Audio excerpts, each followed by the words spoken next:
Jetia acid কাণ্ডে ধৃত দুজনকে ব্যারাকপুর আদালতে পাঠালো পুলিশ।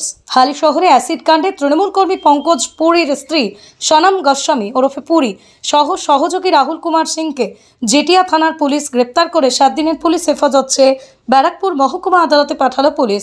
ধৃতের বিরুদ্ধে 326-এ ভারতীয় ন্যায় সংহিতা আইনে কেস রুজু করে জেটিয়া থানার পুলিশ ব্যারাকপুর মহকুমার আদালতে পাঠালো। যদিও ধৃত মহিলা সনম পুরী কিছু বলতে না চাইলেও ধৃত সহযোগী রাহুল কুমার সিং নিজের দোষ অস্বীকার করে। তোমাকে ধরলো কেন? পুলিশ ধরলো কেন তোমাকে? এই মধ্যে আমি টিউশন পড়াই, সেই সময় ফোন করেছিলাম, ওই জন্য আমাকে পুলিশ ধরে। তোমাকে ধরে তুমি তো অ্যাসিড বোতল নিয়ে এসেছো, ইনভেস্টিগেশন উঠে আসছে। একদম ভুল কথা। হ্যাঁ, ইনভেস্টিগেশন। তুমি তাহলে সনম পুরীকে হেল্প করোনি? না স্যার, একটু হেল্প করিনি।